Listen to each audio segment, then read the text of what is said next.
Hey, what's up guys, welcome back once again. So दोस्तों, 4 retired soldier जो एक दिन जंगल के बीच में बने घर में जाते हैं और वहाँ घर में जो उन्हें मिलता है उससे उनके होश उड़ जाते हैं।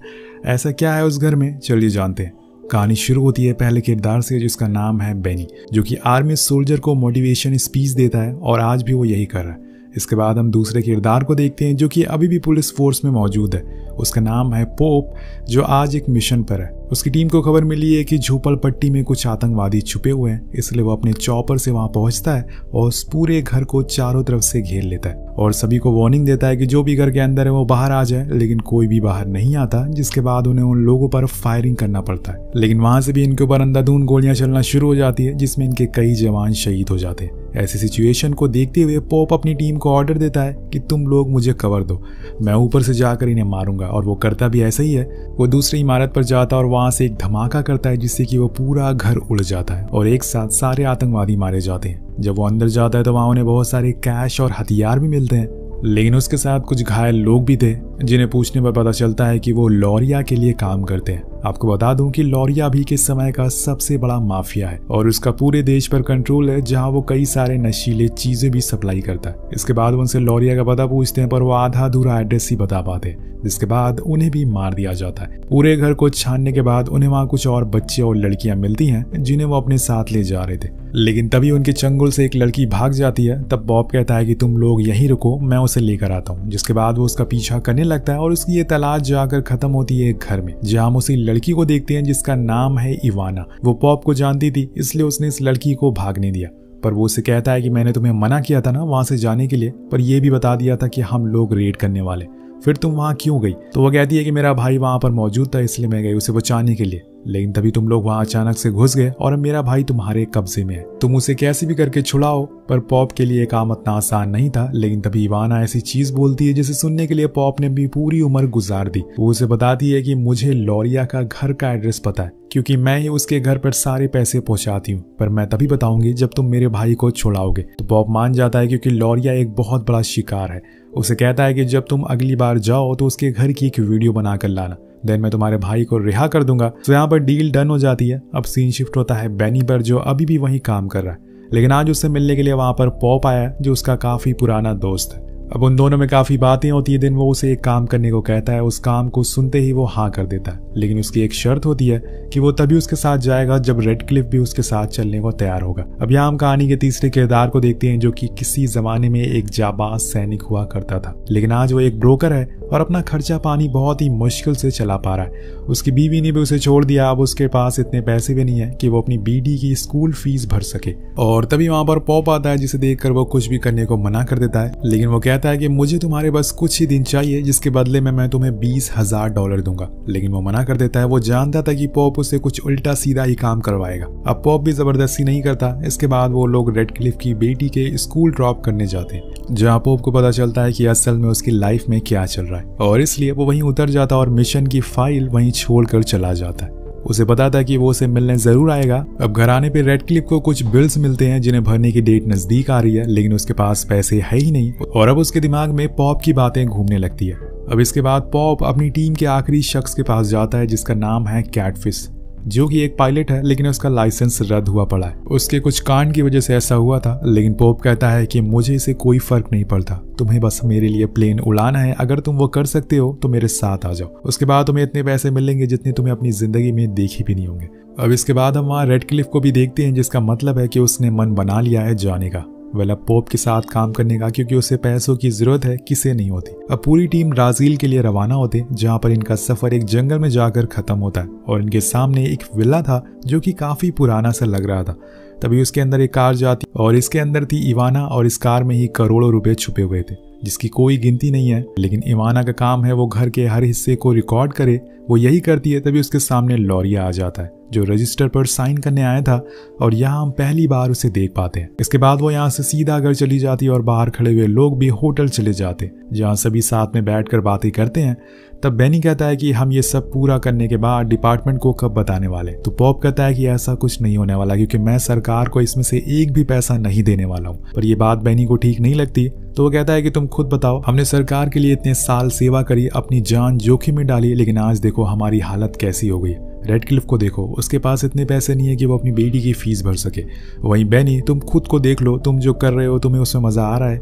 नहीं ना, तुम ये सब जबरदस्ती कर रहे हो। ये सब बोलने के बाद वो सभी को छोड़ने के लिए उनके रूम तक जाता है, लेकिन बीच में सब कहते हैं कि हम ये काम करने के लिए रेडी हैं, लेकिन ये करने के लिए हमें एक प्लान बनाना होगा। तो पॉप कहता है कि मेरे पास एक प्लान पहले से मौजूद है, मैंने पूरी रिसर्च करी है जिसमें मुझे ये पता चला है कि हमेशा लॉरिया गार्ड के साथ ही रहता है, लेकिन संडे वाले दिन वो अपने परिवार के साथ चर्च जाता है। तब घर पे कोई नहीं होता है सिवाय कुछ गार्ड्स के।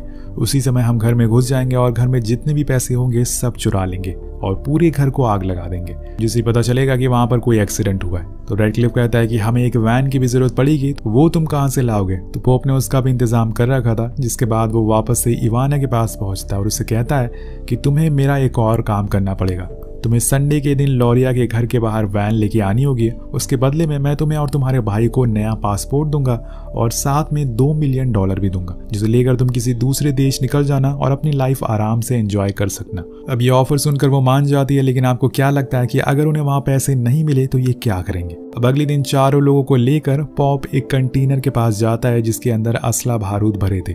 सभी अपने अपने हथियार ले लेते हैं। अब उन्हें बस संडे का इंतजार था, जिसके बाद रेडक्लिफ कहता है कि हमें वहां से दूर जाने के लिए एक चॉपर की जरूरत पड़ेगी। तो वो बताता है कि उसके लिए हमें $3 मिलियन देने होंगे। पॉप उन्हें वो वीडियो दिखाता है जो असल में इवाना ने बनाई और उसमें टेबल में बहुत सारे पैसे रखे हुए थे और यही इनका टारगेट है।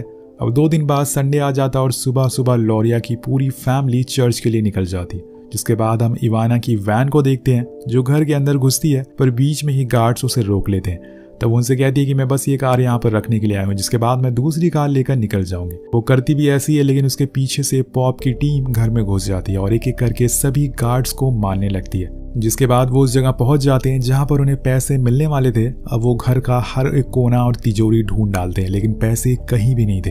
अब ये देखकर इनका दिमाग खराब होने लगता है। तब रेडक्लिफ कहता है कि उस लड़की ने हमारे साथ मजाक किया, हमें धोखा दिया है, लेकिन पॉप को यकीन था कि पैसे यहीं होंगे, कहीं आसपास ही। वो थोड़ी देर ढूंढता है, तब उसे पेंट की स्मेल आती है और वहां पेंट के डिब्बे भी रखे हुए थे, यानी कि अभी अभी फ्रेश पेंट किया गया है। और जब वो दीवारों को छूता है तो उसे महसूस होता है कि ये अंदर से खोखली है और वो उसे उखाड़ने लगता है। और वहां जो वो देखता है उससे उसके होश ही उड़ जाते हैं, क्योंकि असल में लॉरिया का पूरा पैसा उसी दीवार के अंदर छुपाया गया था और ये इनकी उम्मीद से भी ज्यादा पैसा था। जैसे वो एक एक करके बाहर निकालने लगते हैं और बैग में भरने लगते हैं, लेकिन वो पैसा इतना ज्यादा होता है कि उनके बैग ही खत्म हो जाते हैं। तब वो उस घर में जितने भी बैग रखे हुए थे उन सभी में उसे भरना शुरू करते हैं। लेकिन अब पॉप उन्हें चलने को कहता है क्योंकि गार्ड्स आने वाले होंगे। लेकिन रेडक्लिफ को इतने पैसे देकर लालच आ गया था, वो और लेना चाहता था, इसलिए वो दूसरे रूम में चला जाता है जहां पर अचानक से एक सीक्रेट डोर से कोई शख्स उन पर हमला करता है। अब वो मरते मरते बचते हैं, लेकिन आखिर में सभी उसे मार डालते हैं। जब वो पास जाते हैं तो वो असल में दोस्तों लॉरिया था और आज उसकी किस्मत खराब थी, वो अपने परिवार के साथ चर्च नहीं गया था। लेकिन अब इनकी जान मुसीबत में पड़ने वाली है, क्योंकि 40 मिनट हो गए हैं और अब सारे गार्ड्स वापस आने लगे हैं,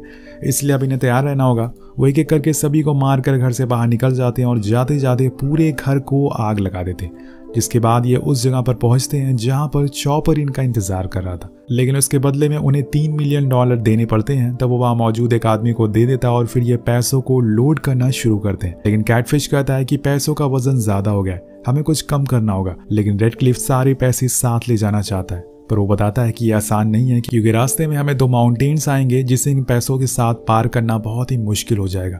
यही बात वो भी कहना चाहता है, लेकिन वो नहीं मानता। और तभी वहां पर इवाना और उसके भाई आ जाते हैं, जिन्हें देखकर रेडक्लिफ कहता है कि इन्हें यहीं पर मार दो, हम इन्हें साथ में नहीं ले जा सकते। तब पॉप उसे बहुत सुनाता और कहता है कि तुम्हारा पैसे देकर दिमाग खराब हो गया, मैंने इनसे वादा किया है बॉर्डर क्रॉस करने का, मैं इन्हें धोखा नहीं दे सकता। अब कुछ देर बाद वो लोग उड़ जाते हैं और फिर बॉर्डर के पास पॉप इवाना को पैसे दे देता है और फिर वो लोग अपनी मंजिल के लिए उड़ जाते हैं। लेकिन यहाँ से इनकी दिक्कतें बढ़ना शुरू हो जाती है, क्योंकि इनके सामने आ चुके थे बड़े बड़े पहाड़ और चॉपर में कई टन वजन था, जिसे लेकर ऊंचाई पर जाना आसान नहीं होने वाला था। कैटफिश कहता है कि हमें कुछ पैसे नीचे गिराने होंगे, लेकिन रेडक्लिफ एक भी पैसा छोड़ने के लिए राजी नहीं था, इसलिए वो मना कर देता है। लेकिन कुछ ही देर बाद इनका चॉपर का इंजन खराब हो जाता है और तब इन्हें अपना चॉपर एक गांव पर क्रैश करना पड़ता है। सब सही सलामत तो होते हैं, लेकिन गांव वाले इनके पैसे चुराने लगते हैं और तब रेडक्लिफ आकर उन्हें मना करता है, लेकिन वो उसकी बात नहीं सुनते और उन्हें मजबूरन उन्हें मारना पड़ता है, जिससे उसके साथी भी नाराज होते हैं। लेकिन यहाँ रेडक्लिफ के सर पर अब पैसों का भूत सवार हो गया था वो उसके अलावा कुछ सोच ही नहीं पा रहा था, लेकिन यहाँ उसने जिस आदमी को मारा था उसके बेटे के अंदर अब बदले की आग भर गई थी। वहीं दूसरी ओर रेडक्लिफ गांव के मुखिया से बात करता और उन्हें पैसे देके कुछ गधे खरीद लेता है, जिसके ऊपर वो उन पैसों को रख कर आगे के लिए रवाना होता है। लेकिन इनके रास्ते में अब कठिनाइयां आती जा रही थी, जिससे इन्हें काफी परेशानी होती है। कई जगहों पर इन्हें तेज बारिश का भी सामना करना पड़ता है, पर जब सारे एक चट्टान पर चढ़ रहे होते हैं तभी अचानक से इनका एक गधा नीचे गिर जाता है और अपने साथ करोड़ों रुपए लेकर नीचे जाता है। तो अगर ये चॉपर से पैसे कम कर देते तो शायद आज ये अपने घर होते सही सलामत। अब ये सारी चीजें देखकर इन्हें पता चल जाता है कि अब इन्हें खुद ही आगे बढ़ना होगा, क्योंकि ये गधे ऊंचाई तक चट्टानों पर नहीं चढ़ पाएंगे। इसलिए वो खुद ही रस्सियों की मदद से पैसों को नीचे उतारते हैं और फिर खुद भी नीचे जाते हैं। लेकिन आज की रात उन्हें वहीं गुजारनी पड़ेगी। पर दोस्तों यहाँ ठंड बहुत ही ज्यादा होती है और ऐसे में यहाँ रहना बहुत ही मुश्किल था। लेकिन तब बेनी एक बोरी पैसे को जला देता है और फिर उसकी गर्मी से आग सेकता है। तो इसे कहते हैं असली रिच लाइफ जीना। ठंड लगी तो पैसे ही जला दिए। वेल अब अगले दिन ये लोग फिर से आगे बढ़ना शुरू कर, लेकिन तभी उन पर अचानक से गोलियां चलना शुरू हो जाती है और इसी में एक गोली आकर रेडक्लिफ के सर पर लगती है, जिससे कि वो वहीं मारा जाता है।